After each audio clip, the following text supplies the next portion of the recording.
Hello everybody，我係 Quick 博士，歡迎收睇香港自創巴士線匯報嘅第3集啦。咁我哋呢個系列都成5年冇拍過啦，係咪啊？因為都因疫情同埋加埋我上咗 U 之後都話忙咗啲嘅。咁你見我出片呢幾排出片係都少咗好多噶啦。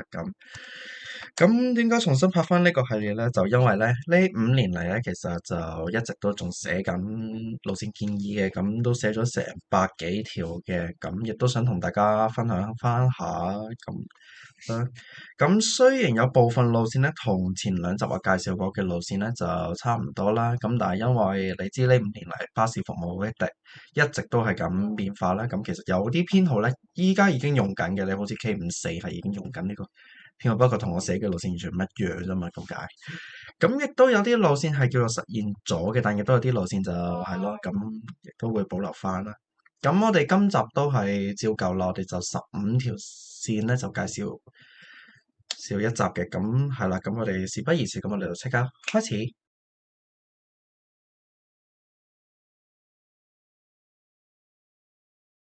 咁首先我哋介紹嘅第一組路線咧，就係漁巴 B2 系嘅2條分支啦，一條 B2A，一條 B2B 嘅。咁 B2A 就往返元朗站至深圳灣口岸啦，同依家 B2 嘅兩邊總站一樣嘅。咁啊，不過睇下佢行法先嘅，由元朗站開出就經元朗北繞道啦、上豪庭、德業街、雲富苑同埋落港鐵朗屏站，之後再經水邊圍、元朗大會堂、18鄉路上元朗公路嘅。咁雖然唔使經屏山同洪水橋啦，咁但係都需要兜元朗北同埋18鄉一帶嘅。咁佢過元朗公路之後嘅行法咧，就跟翻 B2 啦，就直接經港深西部公路同埋深圳灣公路大橋咧去深圳灣口岸嘅。往深圳灣咧就長22.8公里，而往元朗站咧都長22.5公里嘅。全程收費收15個三，跟翻主線 B2 嘅收費啦。咁亦都設有由蝶翠峰去元朗站嘅4個6分段收費，同 B2 喺洪水橋回站起嘅元朗區內分段收費咧睇齊嘅。咁開呢條線嚟做咩咧？咁雖然家陣 B2 服務範圍都尚算廣闊啦，咁都叫做 serve 晒元朗、屏山、洪水橋同埋藍地嘅。咁但係咧就服務唔到埋元朗北同埋18鄉一帶嘅服務啦。咁其實主要用嚟做補充嘅。咁所以喺班次上咧都係俾大家睇下啦。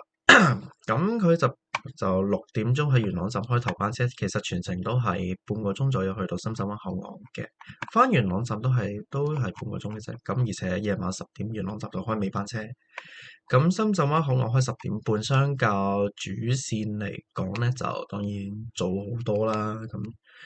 咁同埋見佢班次都比較疏落嘅。咁 peak hour 都去到半個鐘一班啦，然之後 non-peak 咧更加去到1個鐘一班嘅。咁某程度上同 B2 有做下聯合班次咯，其實都係。咁佢作為漁巴唯一條服務東頭工業區同埋18鄉嘅路線啦，亦都係唯一一條全日取道18鄉路出入元朗公路嘅路線嘅。咁基本上就真係要靠呢條線。咁呢條線嘅服務定位嚟講就相對比較針對啲啦。咁而且派車嚟講就由 B2 抽條車輛肉行走嘅，所以咧用車上就同 B2 就一樣嘅。咁站數方面嚟講咧，咁可以睇下啦。由元朗站去深圳灣口岸就12個站啦。但係返元朗就會多少少嘅。先係呢度，寫錄咗喺呢度，係啦，呢度咯，咁就15個站啦。亦都俾大家睇下佢嘅預計客量嘅，因為我寫嗰陣咧係基本上係邊玩邊寫啦，所以佢呢個預計客量其實都每一日都唔一樣嘅。咁你可以睇到啦，咁佢每一班就195至400人次。咁但係呢度每一次車程咧，其實佢係計來回嘅，因為佢呢個就只可以用循環線嘅形式咧嚟寫雙向線嘅，所以咧有啲基本上我都基本上我都標清好晒佢係雙向線定循環線。咁 B2A 就只係雙向線嚟嘅啫。咁所以每班車客量其實係除翻2就大概90幾至90零至200人左右啦，夾佢都咁都可以打得爆。咁呢咁除咗 B2A 之外，咁亦都大家可以睇到，仲有條 B2B 嘅，咁就往返駿聯至深圳灣口岸啦。佢就依家嗰條 B2 特快班次嘅常規化版，將佢提升為全日服務之餘咧，總站亦都由元朗站掹去駿聯嘅，咁擴展埋服務埋牛頭一帶啦。咁至於元朗區走線就一樣㗎啦，同依家 B2 嘅特快班次咧完全一樣，只不過就會加停埋回程就加停埋鳳池村同埋山水樓嘅。咁往深圳灣方向就長19.7公里咧，相對直接嘅。咁但係翻元朗就因為水邊圍交匯處嘅設計啦，所以就冇計啦，唯有要咁兜水邊圍村嘅，咁就長多2公里，去到21.7公里。咁全程收費就都係收15.3，而且佢回程嘅分段收費個起點咧就喺鳳池村起嘅，就唔係。咁 B2 就喺洪水橋站啦，頭先我哋講嗰條 B2A 咧就喺蝶翠峰，呢條線就喺鳳池村起嘅。班次方面其實就差唔多嘅，都係朝頭早6點喺駿聯開頭班車，大致上咧咁佢可唔可以4分鐘去到0.1咧？咁我就唔知啦呢個。但係你就見去深圳灣佢都係28分鐘，咁回程方面就相對長少少，去到32分鐘嘅。咁咁呢條線就除咗同而家條 B2 特快班次嘅功能一樣咧，都係疏導翻 B2 喺元朗市嘅龐大客源之外啦，亦都擴闊埋坳頭嘅，咁亦都方便埋坳頭居民啦往返深圳灣口岸北上，而且亦都係如包圍一條服務坳頭嘅路線。雖然係咁，但因為受制於駿聯總站限高咧，所以就只可以改派單層巴士行走。你見我將佢係編咗用青年同埋 BYD 嚟行。咁我睇埋佢客量嘅，咁相較就低少少啦，因為就冇頭先 B2A 嘅服務範圍廣嘅。咁你見到係175至315人次都唔係話多嘅。咁而且派車都係3架啦，但班次相對密少少嘅，就即使浪撇都去到成半個鐘一班嘅。咁而且站數亦都係啦，去程就一樣，去程就同 B2A 一樣都停12個站啦，回程就相較 B2A 少，咁佢係來回程都一樣，都係停12個站嘅。至於話呢兩條線喺現實中有冇可能開呢？B2B 就今年嘅巴士路線計劃其實就有提出到嘅，咁就將依家 B2 嗰條特快班次咧就提升為常規服務嘅，都真係變咗條 XB2嘅。咁當然同我呢條 B2B 就定位上就差唔多啦，除咗將佢拉咗去坳頭之外，其實就完全一樣嘅。咁開辦咁加上家陣都已經行緊㗎啦，所以都算話已經係開咗㗎啦。反觀 B2A 就真係未必嘅。咁大家可以睇到我呢度右邊咧，咁就係全部呢啲線嘅盈利率啦。雖然我呢125條線咧全部盈利嘅，咁但係喺遊戲裏面盈利就唔代表話現實中盈唔盈到利啦。咁你見呢兩條線盈利率都比較低嘅，都係去到10萬嘅啫。我最高嗰條去到成幾百萬嘅。你見下邊呢條一陣間我哋講嘅20係呢紮咧，全部都係幾百萬盈利嘅。咁去到相比之下呢10萬嘅就少啲啦。咁同埋 B2A 你見服務範圍基本上就工業區同埋尚未話開發充分嘅地方，即係18鄉同埋上豪庭一帶，其實主要貨呢紮居民嘅。咁但係真係要話客量高嘅話，可能真係要等到即係發展成但係呢兩個地方發展成熟啦，先至話有開嘅可能性嘅啫。咁第三條介紹嘅線呢，就係城巴嘅 B3B，我呢頭呢3條都係去深圳灣嘅口岸線嚟嘅。咁 B3B 就往返粵湖山莊至深圳灣口岸啦，咁可以睇下佢走線嘅。咁由粵湖山莊開出啦，先經屯門碼頭，跟住湖景村，然之後經海皇路咧去屯門泳池，再經風景園安佑啦，屯門市中心新墟景豐花園、彩輝花園啦，嶺南大學富泰村之後先上公路，路，再經廣深西部公路同埋深圳灣公路，大叫深圳灣口岸嘅。咁佢往深圳灣方向就長19.5公里啦，而往粵湖山莊就長19.6公里嘅。全程收費收16個半，就跟依家 B3係最新嘅收費準則嘅啦。咁雖然我寫嗰陣咧，全部線都係用舊準則，佢一加價嗰刻，我全部一次過改晒佢啲收費嘅。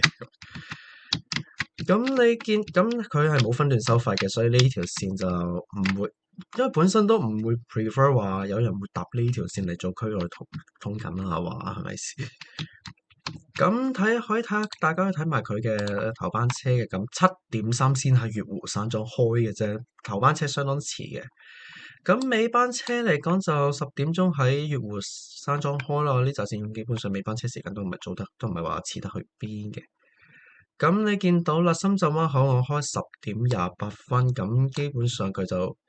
由粵湖山莊開得約莫28分，唔塞車情況下約莫28分鐘就到深圳灣口岸嘅。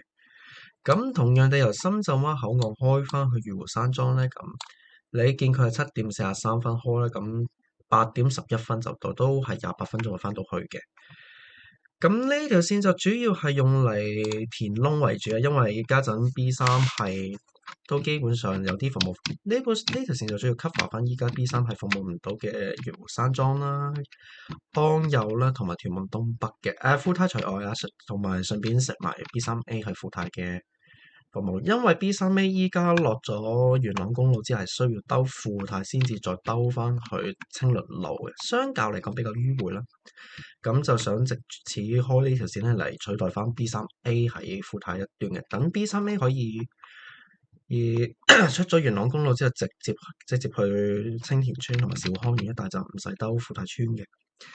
咁佢亦都係承包為一條服務安友啦、新墟同埋景峰花園嘅路線嚟嘅。咁當然咁派車方面就係由 B3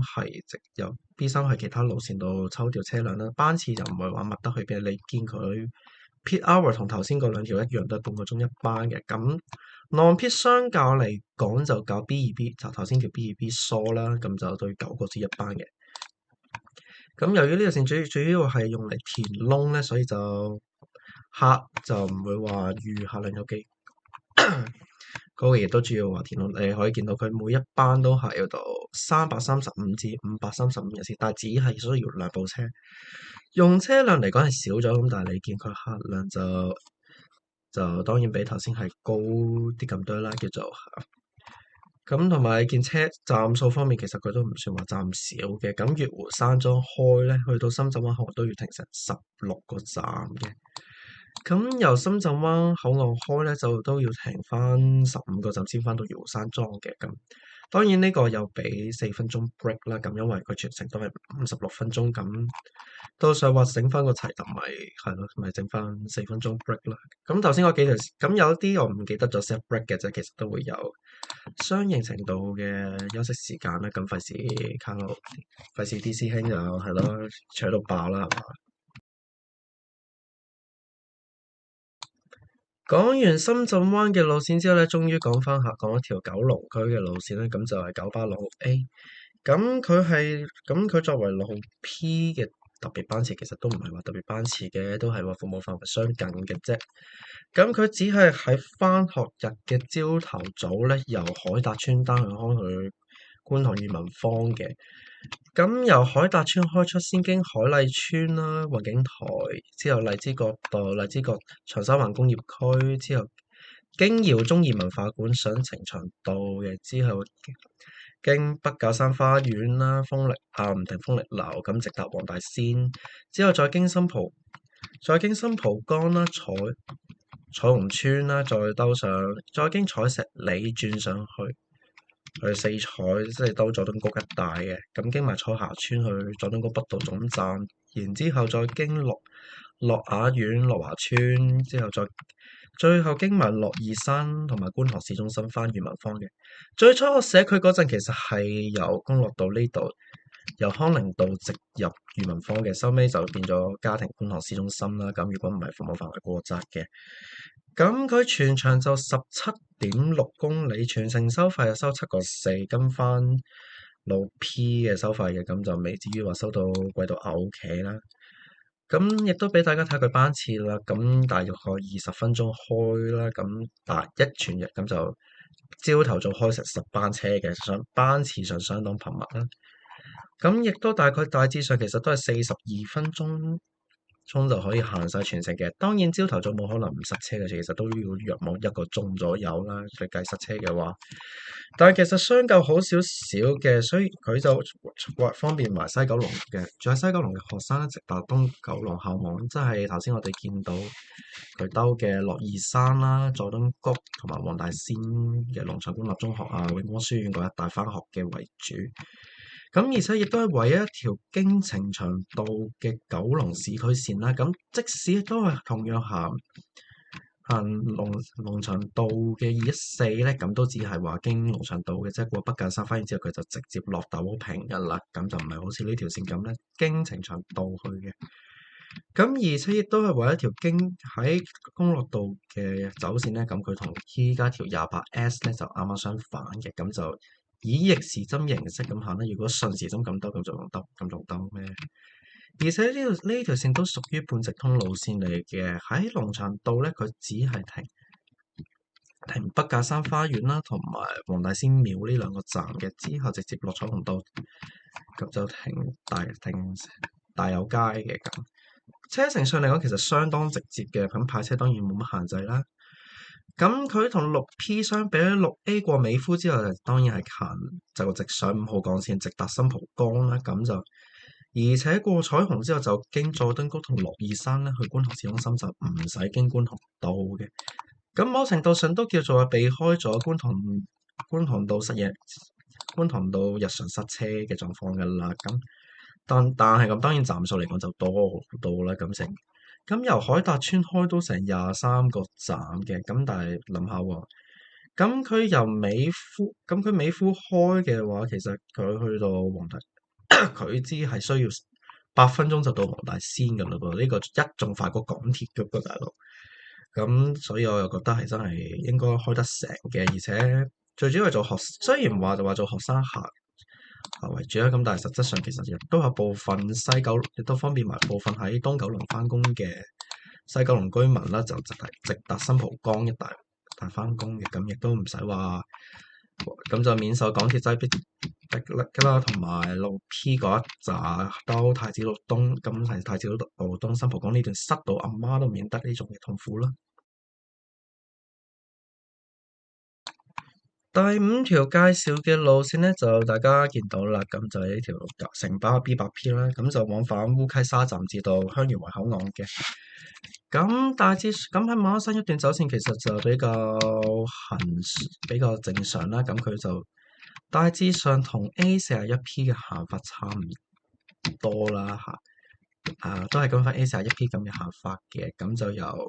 烏溪沙站開啦，咁就經利安村啦，咁經完馬鞍山市中心、恒安村同埋眾安村之後，再經欣安村、錦泰苑、遠富花園、擠多大水坑填海區啦，然之後經石門、沙田第一城，之後就經翠榕橋啦，上一小段沙田路之後經大埔公路咧，直接去香港科學園嘅，即係兜馬料水咧。咁當然未入到去科學園內街咧，就兜外圍嘅創新路嘅啫。之後再經白石角吐露港公路啦，咁可以睇，咁就唔使好似主線咁兜大埔內街。然之後再經粉嶺公路啦、香園圍公路啦，咁就直接去香園圍口岸嘅。我掃翻細啲俾大家睇下啦。咁就再香園圍口岸嘅。咁佢往香園圍方向就長39.8公里，往烏溪沙方向咧都長39公里嘅。不過全程收費就好人性化嘅，就跟翻依家 B8嘅全程收費收18.1啦。咁同時亦都設有由馬料水公眾碼頭至到香園圍口岸嘅12蚊分段收費嘅。咁呢段就雙向分段收費啦。咁至於由白石角變電站去烏溪沙站就收14.6啦，沙田第一城起咧就收7.6嘅，我咪收咗飲啖水先。咁可以睇到嘅係咧，咁基本上佢來往白石角同埋科學園嘅收費咧就睇齊，就同依家 B8喺大埔區內嘅大埔區至香園圍口岸分段收費睇齊嘅。係嘅，咁咧，所以呢條線收費其實又唔算話離譜得去邊嘅叫做。咁行車時間上當然都比較耐啦。咁你見到佢朝頭早6點喺烏溪沙站開頭班車咧，佢去到香園圍咧，其實都相當耐嘅，7:02先去到，大概都需要62分鐘啦。咁另外7:02喺香園圍開之後咧，就咁去到翻到烏溪沙站就8:01啦，咁都需要63分鐘嘅。基本上做一轉來回咧都要成2個鐘嘅。咁當然咁雖然又唔使話做一轉來回嘅，咁都係雙向線嚟嘅啫。咁但係你見佢班次上都相當疏落嘅，全日就1個鐘一班嘅，而且夜晚6點就烏溪沙站開尾班車啦。香園圍就更加開7點就尾班車，咁當然比 B8咧係早好多嘅，比嗰幾條香園圍口岸線。咁佢最主要目的其實就主要方便馬鞍山同埋白石角居民啦，往返香園圍口岸嘅。咁亦都疏導埋 B8喺石門同埋沙田第一城嘅客量啦。雖然咁講啦，咁但係你見呢條線，你見 B8P 喺第一城同埋石門嘅走線咧，係同主線啱啱相反嘅，咁可能都未必話。咁呢個情況咧，某程度上都似68A 同埋以前263M 咁喺元朗洪水橋嗰段嘅走線相反咧，咁都要改變下人哋嘅乘車習慣嘅。咁當然最後263M 改變唔成，過嚟吸埋啦，咁叫68，咁鬼叫洪水橋兜屯門出去都話快，都差唔多咩真係。咁而且佢亦都係馬鞍山市中心唯一條全日往返白石角同埋北區嘅路線之餘咧，亦都係馬鞍山同白石角唯一條口岸接駁線嘅。咁雖然話呢條線由馬鞍山去白石角咧係貴到趴街嘅，咁都需要收18.1啦。咁白石角返烏溪沙一帶其實都係收14.6，都比274P 貴㗎啦，呢個都比貴成幾蚊嘅，但係升咗全日服務咯。咁而且作為 B8嘅特別班次，雖然咁除咗額外雖然咧就服務 B8唔經嘅馬鞍山新市鎮同埋白石角咧，咁就唔係服務埋元洲角啊、大圍呢一帶嘅。但係過白石角之後咧，佢就係直接去香園圍，亦都唔使停大埔新市鎮以內，亦都唔使兜廣福村啊、大埔墟同埋太和村嘅。相較行車，如果相較由石門起計嘅行車時間嚟講咧，咁兩者真係未必。兩者嘅行車時間真係話，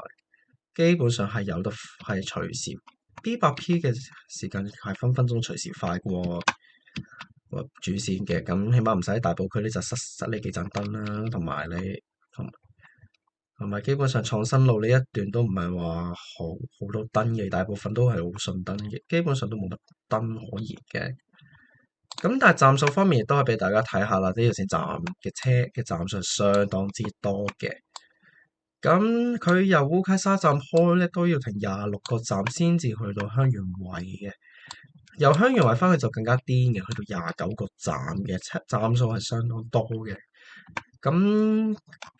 所以真係話兩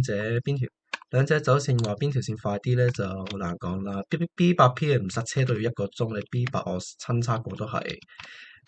9個字至10個字左右。其實 B8 本身就快嘅，咁但係 B8P 就受路網原因啦，同埋都需要咁樣兜嚟加下嘅。因為本身寫嗰陣其實就唔使兜石門同埋沙田第一城嘅，咁就係直入大水坑填海區嘅。咁但係點知就冇客啦，兼蝕錢，搞到玩呢隻 game 嗰陣蝕錢嘅，咁就先將佢咧，咁就咁樣抌到落嚟石門同第一城嘅。點知又咩咧？咁就盈利翻咧，見到成60幾萬盈利嘅。以我之前嘅前期路線嚟講咧，B8P 嘅盈利率算係可觀嘅叫做。第六條介紹嘅路線咧就係九巴嘅 B11嘅，咁作為 B1嘅一個假日版本啦，就往返中環港澳碼頭至落馬洲站嘅，咁佢係削福田口岸啦。咁佢由港澳碼頭開出咧，就都係一樣啦，經中上環嘅係。咁但係你見佢走線就唔係好一樣嘅，咁佢就唔係來回程行內街啦，去程就跟去程喺中上環就跟968嘅，去程就兜干諾道啦，回程行德輔道中啦。咁金鐘又唔同嘅，咁呢條線去程就經夏慤道啦，咁就唔停金鐘嘅呢條線，去程唔停金鐘之後直達灣仔北啦，然之後經灣仔交匯處咁樣轉翻，再經堅拿道天橋同埋天樂里咧轉翻落去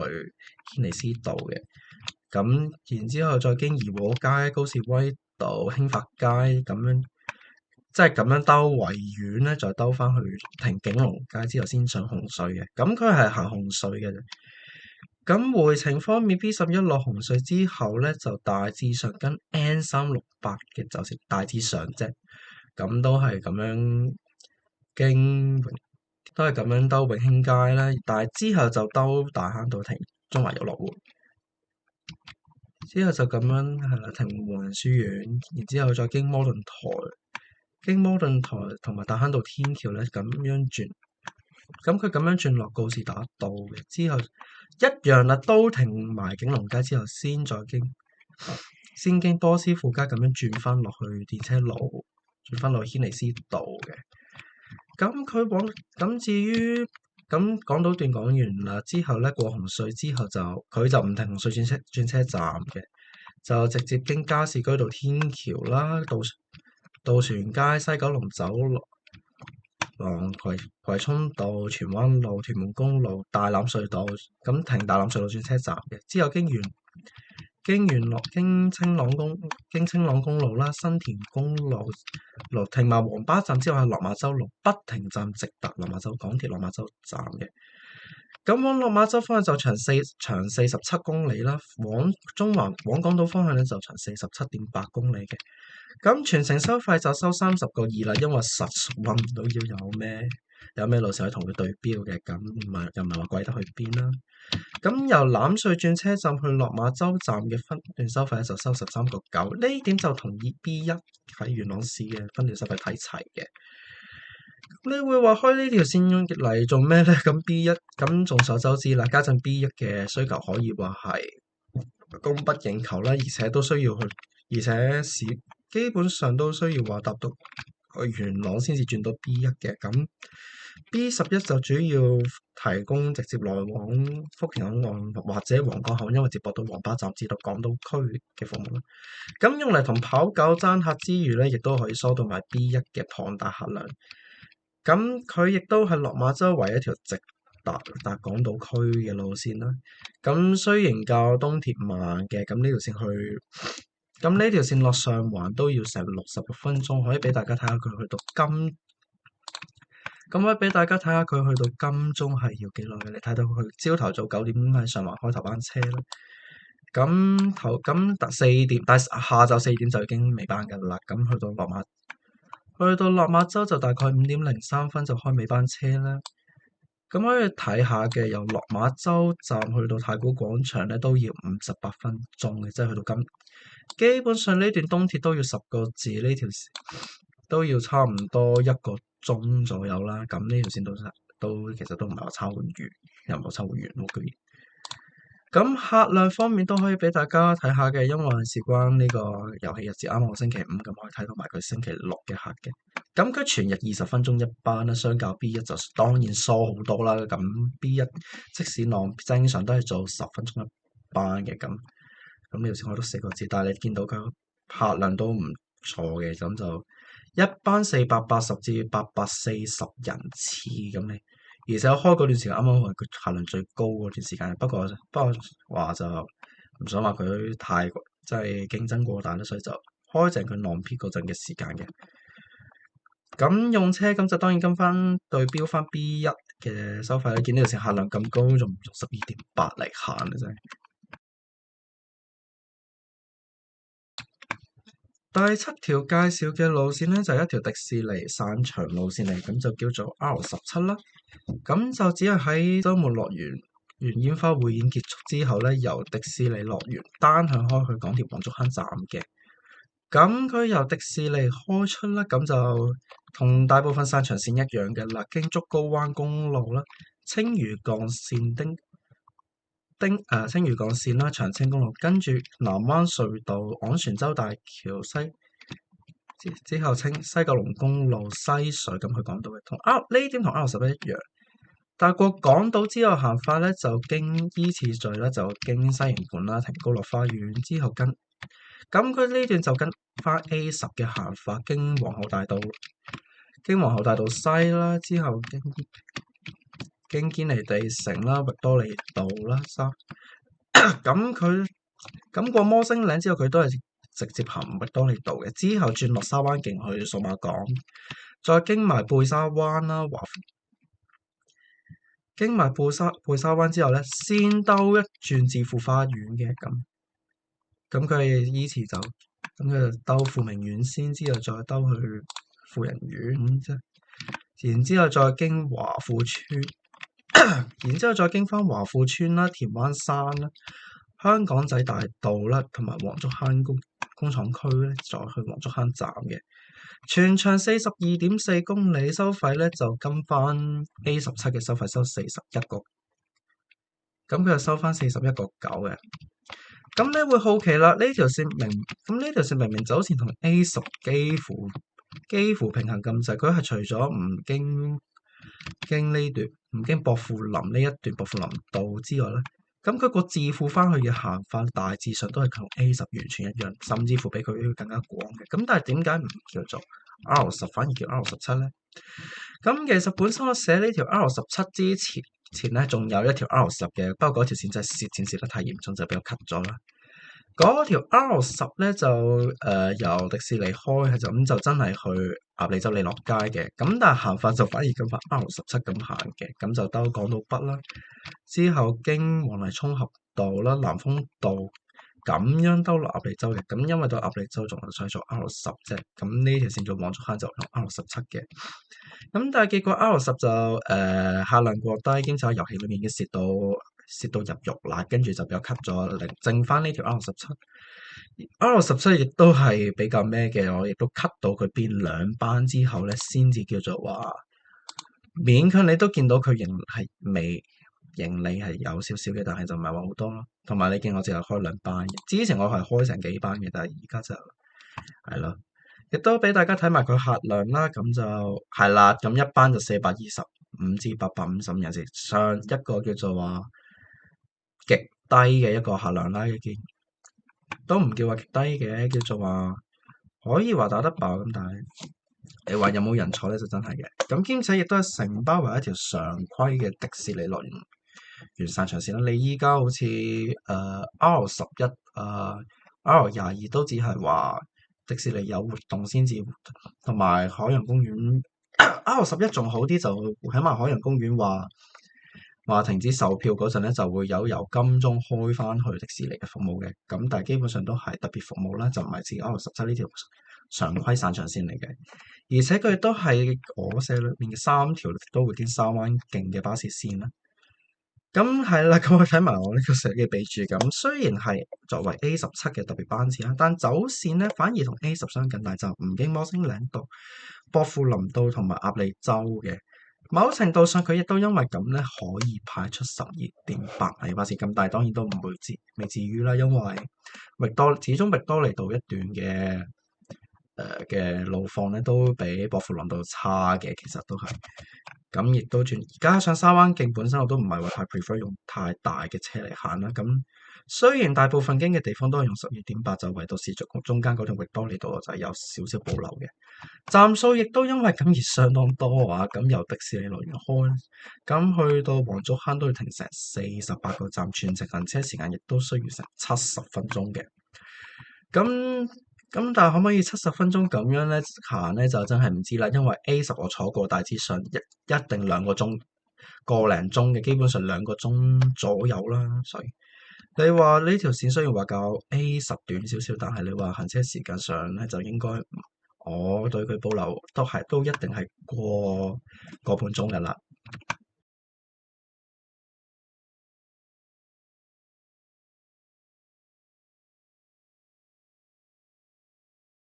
跟住介紹嘅3條線咧，就都係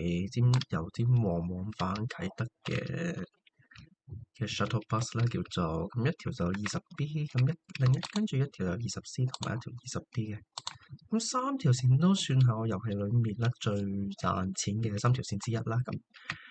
T3咧其實都好多嘅，不過應該都叫做話排得榜首嘅，可以俾因為都可以俾大家睇下我嗰條線嘅盈利狀況係點樣。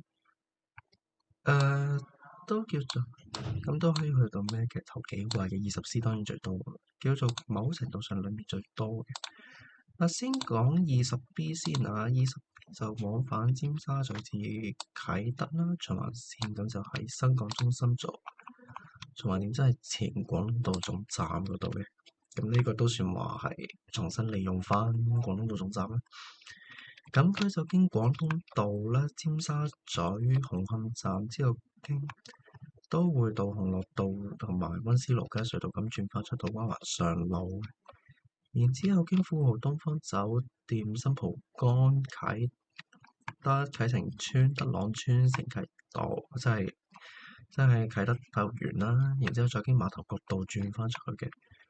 回程呢，就經蕪湖街直接轉入機利士南路，然之後兜上紅磡站之後就經柯士甸道呢直接翻去廣東道嘅。咁全長就18.5公里，全程收費收6.4嘅。咁呢條線就作為尖沙咀同埋啟德嘅 shuttle bus 咧，一嚟佢係以無限循環線形式運作，咁就以逆時針形式咧服務尖沙咀，咁但係就以順時針形式服務啟德，即係一個8字形行法嚟嘅。咁講 20C 之前，再講呢個 20B 嘅反方向版本 20D 先，咁就往返德福花園至尖沙咀啦。雖然都係以尖沙咀循環點，不過咧 20D 咧就並非無限循環線形式運作嘅，佢係有總站。咁佢由德福花園開出啦，依次經雲天廣場啦、德朗村、啟晴邨、啟德 Airside 之後，富豪東方酒店、宋皇臺道轉返，咁佢就服務下路嘅。然之後經紅磡道工業區啦、海逸豪園啦、大環山、紅磡灣填海區，即係船景街一帶啦。然之後佢兜埋紅聯道總站之後咧，就經紅磡繞道咧，直達尖沙咀先嘅。咁佢就經九龍公園徑，然之後經翻柯士甸道轉翻西行道南。咁佢就啱啱相反，先兜尖沙咀西，再去尖沙咀東嘅。咁佢兜完西行道南之後，經紅磡繞道啦，轉翻去紅樂道咁樣轉翻落咁舊區嘅，所以都停半都好平嘅。然之後就經翻黃埔花園啦，經翻黃埔花園同埋紅磡村咧停翻文泰街咧，轉翻去紅磡道工業區。咁樣完下路之後就經啟德體育園啦、機電工程處總部同埋德朗村之後，再經麗晶花園啦、啟業村轉翻東花園。佢就行車里數長啲，就23.6公里，收費都係收6，咁但係收費上都係收6.4嘅。咁至於兩者中間就有一條特快版本20C 嘅收，雖然都歸類為20係，咁但係實質上其實就歸類為20B嘅特別班次，但係就基本上就單獨派車之餘，服務範圍都唔係話太拉更嘅，咁就往返維港灣至啟德。但係咁佢啟德總站就唔係 Airside 嘅，而係啟德站。咁佢其實相當直接嘅，兜完雲天廣場之後就經啟德隧道、東九龍走廊直達紅磡三福道，之後經加士居道咁就經京士柏服務埋伊利沙伯醫院啦，之後就沿彌敦道北上，再經荔枝角道再魚道咁樣轉返落維港灣嘅。兩邊總站同拉去海達之城嘅21係一樣嘅，不過就走線上就基本上冇乜重。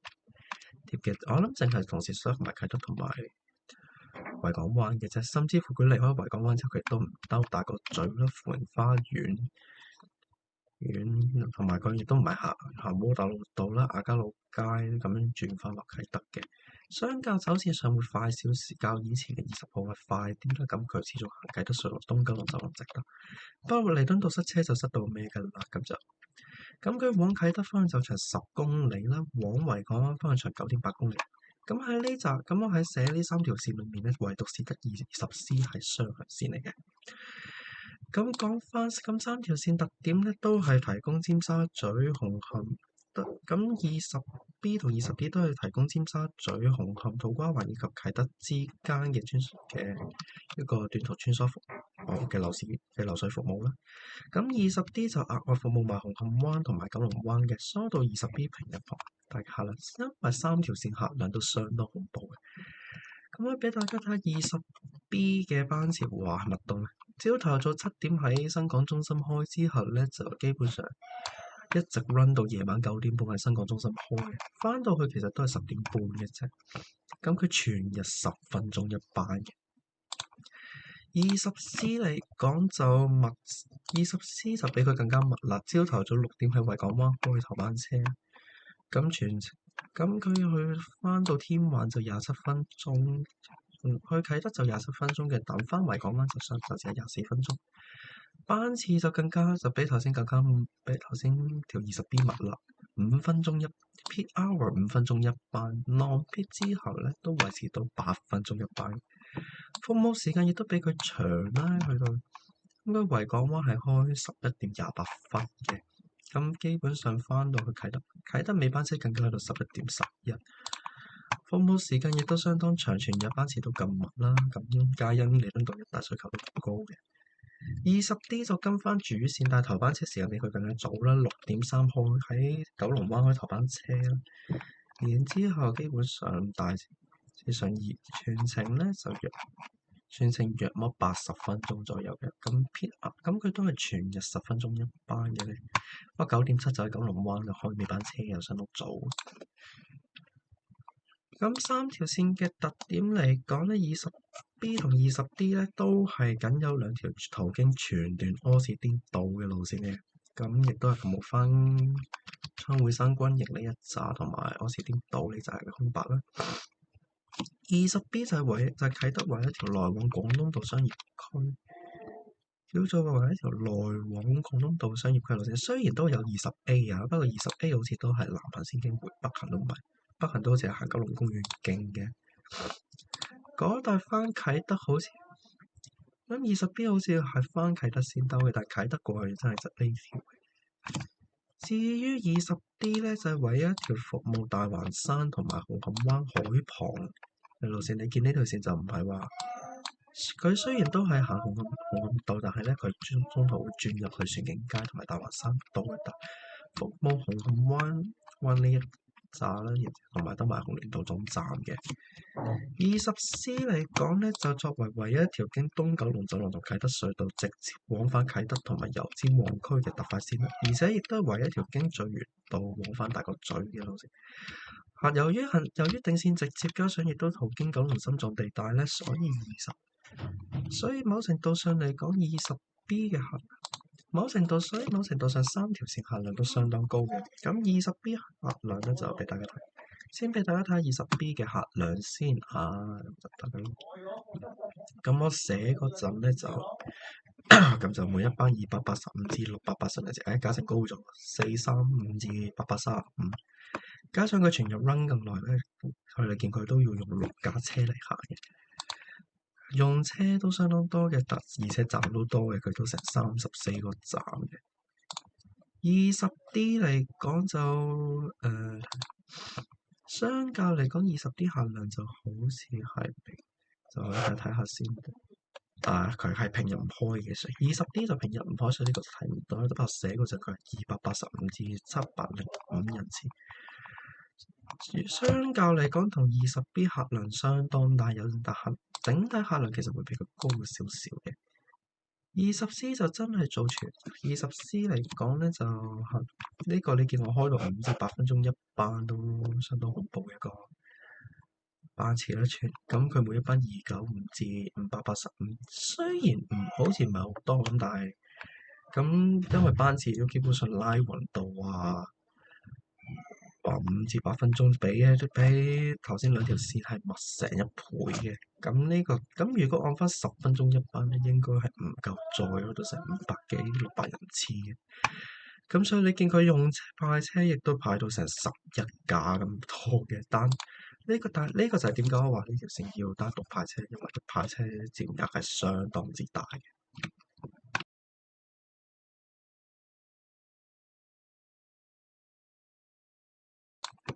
跟住介紹嘅兩條線呢，就都係往服務西九龍填海區為主嘅北大嶼山對外線，就係 E 線啦，分別係城巴 E20同 E20A。E20就往返滿東村至紅磡站，雖然兩邊總站同而家條 E21X 係一樣嘅，咁但係行法就當然唔同啦。咁佢由滿東村開出咧，就經日東村啦、裕泰苑，之後經東涌市中心、北大嶼山公路、青嶼幹線，然之後就經青衣西路、長康村、長青村、青富苑、青衣南橋、青葵公路啦、海麗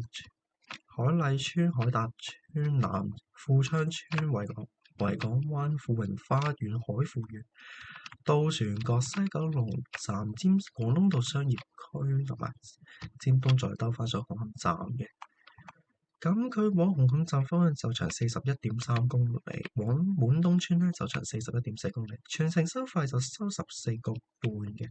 東涌區內收3個7啦，清華苑去紅磡站都係收6個2。咁碧海藍天去紅磡站就收5蚊，港灣豪庭起就收3個7嘅。西行方面呢，就有青嶼幹線巴士轉乘站去滿東村嘅8個3分段收費，大致上跟翻 E21嘅整體收費。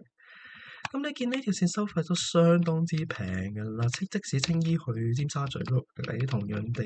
嘅41A都好似收成8蚊幾，呢啲線都係收6蚊嘅啫噃。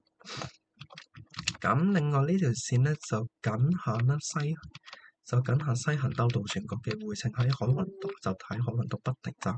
咁而且都兜西九龍，而且佢係來回程都經西九龍站上落客區嘅。至於 E20A 就往返尖東站至航天城嘅，咁佢都係經廣東道商業區啦、西九龍站啦、渡船角咁翻先，渡船角啦，然之後經翻富榮花園、大角咀、南昌、海麗村，咁佢往機場方向仲會兜埋海盈村嘅。然之後就經往船洲大橋啦，直達青衣，直達美景花園嘅。咁冇錯，雖然佢係行往船洲大橋，但係都要照經青衣南。然之後經長康、青衣西路、青嶼幹線、北大嶼山公路，咁佢就兜東涌北嘅，不過就經東涌東交匯，咁佢就經東涌海濱路出入嘅。咁佢先經東涌新發展碼頭啦，然之後經營東村，然之後咧就經營東村啦、影灣園啦、海堤灣畔啦，之後咁樣，然之後先再兜入赤鱲角嘅，咁佢都係經航線西路，然之後就直接去，咁佢就去程經機場客運大樓，兜埋富豪機場酒店嘅航天城啦，回程就兜埋大地運輸中心，就翻航線區嘅。相較嚟講，呢條線行車嘅數相當長啦。往尖東站方向長50.9公里，翻航天城就長47.9公里。咁全程收費都係收14個半嘅。大致上頭先我講嘅，今次分段收費就大致上跟翻主線啦，只不過主線喺碧海藍天起嘅分段收費就改咗喺城巴西九龍車廠起嘅，因為呢條線回程，因為呢條線都變咗。咁就得，咁都兜翻海麗村啦，叫做係。咁呢條線就僅限往往航天城方向先至兜南昌嘅，咁就唔使咁，但係都為咗方便疏導埋水道同埋海麗村啦，叫做兩條線服務時間都相當長嘅。主線呢就清晨5點喺東涌就開頭班車啦，咁全日大致上15至20分鐘一班，non-peak就20嘅，跟住 peak hour 15分鐘一班。咁夜晚10點先至喺滿東村開尾班車啦。咁行車時間亦都較為長，都叫做話長嘅。佢去到紅磡站大致上都要70分鐘嘅。紅磡站開返去亦都要耐少少，你見到啦。咁係6點2開啦，7點22分先到嘅，咁就亦都需要72分鐘啦。班次相當密啦，咁東涌開尾，咁佢滿東，咁佢紅磡站開嘅尾班車就夜晚11點2先開嘅，咁係相當遲，咁係相當遲噶啦。咁E20A 咧就更加早嘅，清晨4點3喺航天城就開頭班車嘅啦。咁就基本咁佢都係全日10分，而且佢係全日10分鐘一班，比主線更加密嘅。咁佢翻到去尖東站咧，大致上都係。咁佢去到尖東站咧，大致上都係都需要82分鐘嘅，翻去航天城都需要81分鐘。咁雖然話服務時間耐咧，佢尖東站開尾，咁佢尖東站尾班車咧就喺凌晨12點37分先喺尖東開，搭12點7先至喺尖東開尾班車就已經係相當之夜啦，叫做係都叫37啦，都係一個服務時間相當長嘅線。兩條線都係服務，都主要方便東涌同埋青衣南居民往返大角咀啦、西九站同埋尖沙咀。咁 E20就服務東涌西同埋東涌市中心居民亦都服務埋南昌嘅。E20A 亦都為機場旅客提供較為經濟往返尖沙咀同埋西九龍站嘅選擇，咁就唔使捱貴嘅 A21啦，叫做索道到 A21嘅客量嘅。咁兩條線都係尖沙咀同埋西九龍填海區僅有2條全日 E 線，亦都係青衣南僅有2條全日往返東涌、南昌同埋尖沙咀嘅路線。41A 都只係話停青衣工業中心嘅，即都唔叫做話停青衣南嘅。咁 E20A 亦都係唯一一條經昂船洲大橋嘅 E 線，亦都係少數經昂船洲大橋出入青衣島嘅路線，因為仲有幾條都係行昂船洲大橋出入青衣嘅。咁兩條線都係可以用大車噶啦。咁相較咁可以同頭先都講咗啦。相較 E20嚟講咧，E20A 就服務大角咀舊區，即係兜深旺道呢度就唔係兜維港灣同埋朗晴灣呢一帶嘅。咁而且亦都兜海盈村啦、東涌北同埋機場島嘅，而且佢係僅行東行先至兜南昌站同埋西九龍站嘅，就唔上紅磡站之餘亦都唔兜朗晴灣啦、清富苑、東涌市中心同東涌西嘅。站數嚟講亦都相當多嘅。E20去紅磡站都要停成33個站，返滿東村都要停30個嘅。咁 E20A 因為去到機場島就更加多㗎啦。咁往尖東，咁佢東行都成37個站咧，西行往機場方向更加要去到成42個站嘅。咁兩條線客量嚟講咧，就咁亦都係俾大家睇埋兩條線嘅客量點樣嘅，因為兩條線客量都相當好。換下呢件事我睇下先，但係先俾大家睇 E20A 嘅客量先啦，因為今日打開錯。咁 E20A 客量其實就即使開到10分鐘一班，其實客量相當可觀嘅，因為寫嗰陣佢都385至835人次嘅。咁基本上係 serve 得尖沙咀同埋機場嚟講咧，呢條線客量都唔會低得去邊嘅，而且基本上佢都係同 A21平衡咁滯啦，只不過佢唔兜彌敦道一帶嘅，咁某程度上叫做疏導作用多過話爭佢客咯。你見到都去到555至1215人次，呢個客量相當誇張啦，而且要派車都成17架嘅。咁啊，基本上呢度有啲線客量都相當誇張嘅啦，見到。咁然之後睇埋咁但係盈利狀況，你睇到 E20A 嘅盈利狀況係遠較主線高嘅，基本上係主線嘅2.5倍嘅。咁 E20嚟講，客量都唔算話差嘅。雖然我寫嗰陣佢客量係高過 E20A 嘅，咁佢係445至950人次啦。不過家陣就可以睇翻下佢呢個大致客量幾多嘅，因為其實佢班次疏比較之前疏咧，其實唔係話都高好多喎，最低限度都580人次，不過最高就都冇佢高嘅就都係1160嘅，相隔派車就少成7架，頭先成17架，呢個好似先要10架車就夠啦。所以按需求嚟講，其實 E20A 嘅開返成功率，我覺得反而較 E20高嘅。但係 E20始終依家都有一條藍本嘅一條作為 demo 嘅 E21X 咧，所以基本上嚟講，如果 E20A 開得成嘅，都希望話 E20都開到啦嚇。咁始終青衣南去尖沙咀都係靠呢條線，同嚟同事一日 A 爭下客嘅。第13條介紹嘅路線呢，就係城巴嘅 NA23，咁佢只係喺每晚深宵時段呢，由港珠澳大橋香港口岸單向開去竹園村啦，同埋清晨時分就開返嚟嘅。咁佢就經機場客運，咁就由港珠澳開出啦，經地面運輸中心啦，然之後經北大嶼山公路、青嶼幹線、長青隧道、青葵公路、連翔道啦，咁佢要兜大角咀嘅，咁佢就兜大角咀啦，然之後經富榮花園、海富苑，然之後經窩打老，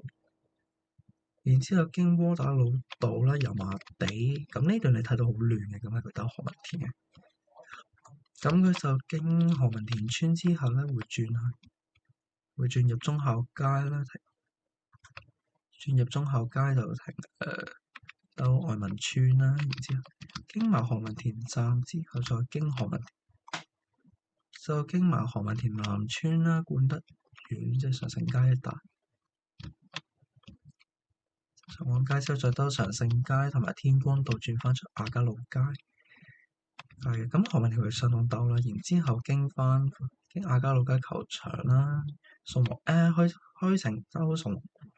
往九龍方向停兜宋皇，咁佢就路程兜宋皇台道嘅，然之後經啟德體育園啦、德朗村啟晴村咁兜埋啟德 L side 啦、新蒲，然之後經新蒲崗、鑽石山、新蒲崗、鳳凰，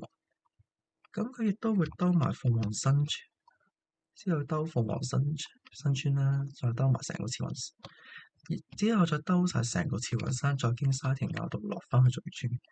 咁睇見呢段已經係咪密集恐懼症發作咧？係咪？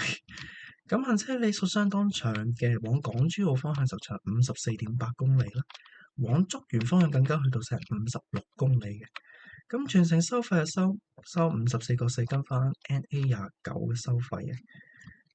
咁亦都設有由中匯街去，咁中匯街去竹園村就收36個6啦，啟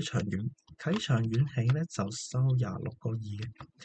咁至於由青嶼幹線巴士轉乘站去港珠澳咧就收41個9。咁你見呢條線班次都比較疏嘅，4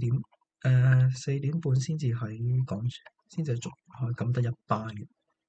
咁喺12點10喺港珠澳開，行車時間都相當長嘅。你睇佢由12點10開，凌晨2點半先到，全程都需要100分鐘。行車里數亦都相當之長，行車時間都相當長啦。咁 NA23最主要方便住喺何文田啦、啟德同埋黃大仙區嘅乘客嘅居民啦，喺深宵時段往返機場嘅，咁而且佢亦都係何文田同啟德唯一條通宵路線啦，而且僅有2條服務沙田坳村嘅路線。咁可以俾你睇下有邊條線可以兜沙田坳村上去嘅，咁就仲有一條602，不過602我哋後面先講嘅。咁受制於沙田坳道嘅路況惡劣啦，因為呢段路其實真係想行小巴嘅啫，佢停埋黃大仙醫院嘅。咁而且都係4條，咁所以佢就只可以用豪華旅遊巴或者掛接巴士行走。咁當然香港暫時仲未批話用掛接巴行啦，所以都係基本上佢都係用旅遊巴行得到嘅。咁佢就主要係替補翻 A20、A23同 A25收車之後，同埋佢頭班車之前提供服務嘅，咁方便沿途居民、方便沿途乘客往返機場啦。站數亦咁頭先都聽到呢條線走線都兜到咁啦，咁站數亦都相當多嘅。咁往港珠澳方向就成53個站啦，翻竹園都有成52個站嘅。咁兜到咁，加上夜晚都唔係話限量高得去邊啦，所以呢條線嘅整體限量其實就一般嘅啫。我寫嗰陣就每一班135至315啦，加站好少少喎，就165至390人次，還好嘅呢個。咁其實呢個限量又還好咧，叫做咁呢個係計單程嘅啫，因為佢又真係叫做某程度上算單向線嚟。以 NA 線嚟講，呢條線應該都唔算話差啦，限量。第14條介紹嘅路線呢，都係成班都係 NA 線嚟，都係我寫嘅 NA 線啦。咁就 NA26，咁就只喺每日深宵時段呢，由港珠澳大橋單向開去平田村，同埋呢喺清晨時段由平田開返嚟嘅。咁佢就經機場地面運輸中心啦，咁北大嶼山公路、流青嶼幹線、前長青公路、南灣隧道、昂船洲大橋、西九龍公路、佐敦京士柏同紅磡土瓜灣新蒲崗，咁就咁兜上路。咁然之後經彩虹道啦、彩虹村、牛池灣四順，咁佢來回程都係先經順天村，再兜返順利村，之後經安達臣道發展區，就兜安秀道啦，之後兜返落寶達村，再經返秀茂坪道咁樣轉，同埋秀明道服務秀茂坪村，然之後再經德田村、廣田村、油塘、鯉魚門道，之後先經返啟田道上返山去啟田村嘅。佢就仲誇張過頭先條 NA23嘅，往港珠澳方向呢都成64.4公里，往平田都去到65公里，行車里數同 NA12差唔多。個收費就當然冇佢貴啦，就只係跟翻 NA29 收54個4嘅。咁由柯士甸站去平田就收36個6啦，天主教五華中學起呢就收26個2，咁輕田翻平田都要收15個7嘅。咁亦都有由青嶼幹線巴士轉乘站去港珠澳嘅41個9分嘅收費啦。咁我好似係咪跳咗一個地方呢？係啦，跳咗國泰城嘅，因為佢唔係班都兜嘅。咁佢係清晨，咁佢深宵時段嘅頭班車會兜國泰城啦，咁之後第二班就唔兜嘅。回程就啱啱相反啦，就第一班唔兜國泰城，佢就第二班先至兜入去嘅。咁當然行車時間都唔同啦。咁往平田唔兜國泰城就需要112分鐘，兜國泰城就長啲116分鐘。而至於返港珠澳方向呢，就兜國泰城呢就要112分鐘，唔兜國泰城就需要110分鐘。行車時間都接近2個鐘嘅呢個。咁可以俾大家睇下呢個班次啦。咁佢凌晨12點4開，差唔多2點幾先至返到平田村。佢本身班次咧係仲早過本身嚟講，佢班次係仲早過 NA23開半個鐘，但係最尾到總站嘅時間其實有時買到抽遠。咁呢條線就主要服務係 A22啦、A26同埋 A28 收車後同埋頭班車開出前提供服務嘅。咁主要方便深宵同埋清晨經港珠澳或者機場往返佐敦啦、觀塘、土瓜灣、觀塘半山、藍田同埋油塘嘅乘客嘅。咁而且佢係唯一一條啦，同時服務晒成個觀塘半山嘅路線，即係包括四順啦、秀茂坪、安達臣道發展區、碧雲藍田啦，同埋油塘嘅路程。咁亦都因為咁咧，呢條線行就線係相當迂迴嘅。咁其實算係理順咗少少嘅咁，為咗彌補翻佢四順咁兜咧，所以呢條線去程。咁佢去程就咁，佢往油塘往藍田方向都係嘅，先經順利村到去順天村之後，咁樣兜翻順利村咧，轉翻上新清水灣道安達臣道發展區。往港珠澳方向都一樣嘅，都係經翻順利村道咧，先兜翻順天，再經順利咁樣兜翻去雲村嘅。咁主要係 serve 翻，咁主要為順利村居民嚟講咯。主要係為咗防止話來回程都需要因為咁樣兜到屋企。咁但係其實順天居民都仲可以行去秀茂坪搭車，因為佢都需要兜埋安達臣道發展區先咁樣慢慢兜翻。你行路都仲快過佢，基本上。咁呢條線客量就相較頭先條線咧就冇咁多嘅，你見到啦呢個。咁佢會點解冇加到啊？佢咁我再加翻先啦。咁就凌晨3:3啦，係呢個就唔兜國泰城嘅之後，咁兜國泰城就凌晨4點正開。相較其他 NA 線嚟講，呢條線頭班車時間尾班車時間相當早㗎啦，但佢基本上去到機場都5:00零6點㗎啦，基本上。咁正因為佢行車里數長到咁，行車時間都長到咁嘅先係咩嘅啫，係啦。咁亦都俾大家睇埋佢客量啦，因為呢條線客量都有少飄忽嘅，比頭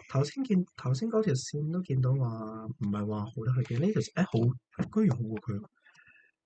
咁都去到240至525人次，哇！呢個情況我都估唔到嘅，佢都估唔到客量都高到咁啦。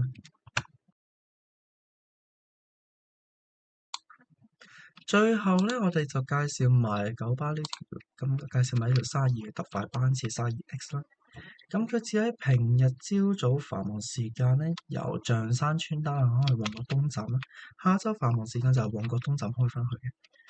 咁佢來回程都經三棟屋邨、海霸邨、石圍角邨、惠泉路、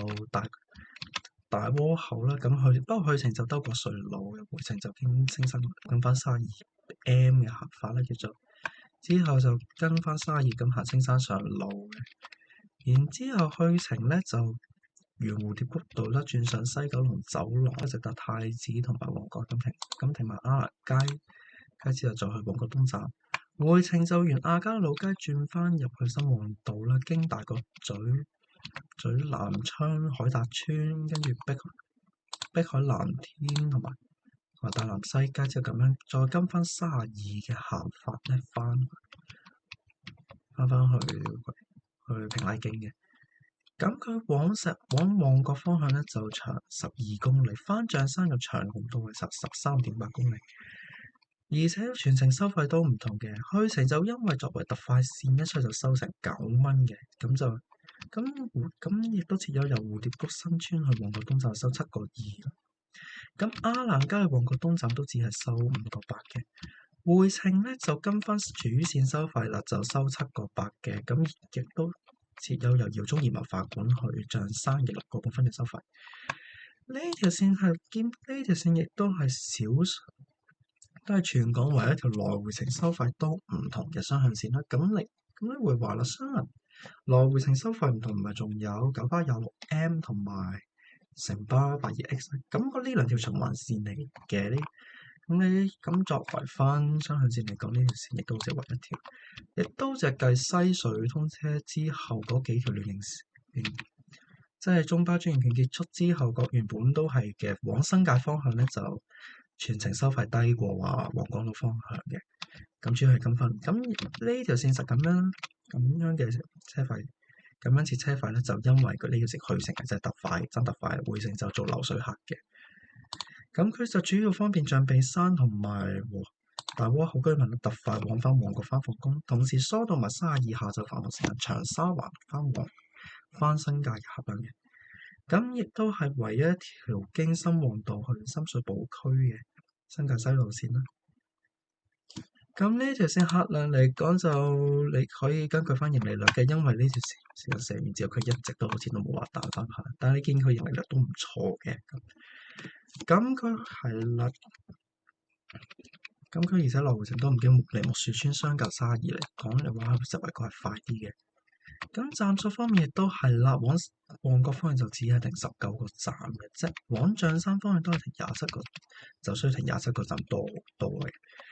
咁當然用車嚟講就喺32度抽掉幾架出嚟啦，因為條線客量又唔係話高得，呢條線班次又唔係多得去邊嘅，好似都只需要話加上班次又唔係話密嘅，呢條線 PR 都係15分，咁佢都係兩架嘅啫。咁佢都只需要兩架車啦，同埋班次上嚟講咧，呢條線朝早繁忙時間班次係密啲嘅，15分鐘班。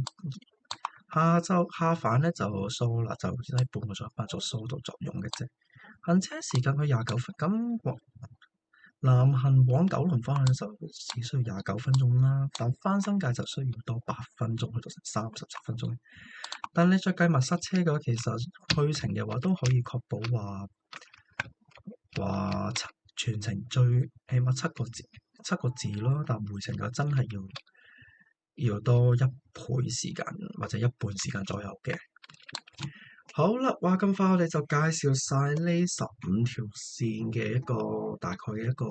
information 啦，咁就同大家分享翻下嘅。咁你見到係有少少跳嘅，因為咧始終30同31係呢幾條都仲有特別班次，就唔留翻下一集先講嘅。但係下一集基本上都係一系列嘅路線為主嘅，所以應該都係比較。都唔係話短少少嘅，但係都內容比較多啦，因為始終一系列嘅路線同單一路線相比嚟見都係比較長啲篇幅嘅。咁就咁啦，咁希望大家中意呢條片，亦都叫做話5年嚟重新搞翻呢個系列啦。咁都希望亦都大家中意啦，亦都可以俾個 like 或者 subscribe 下呢條 channel 嘅。好，就咁啦，咁今集我哋去到呢度先，咁我哋就下一集再見啦，拜拜，拜拜，拜拜。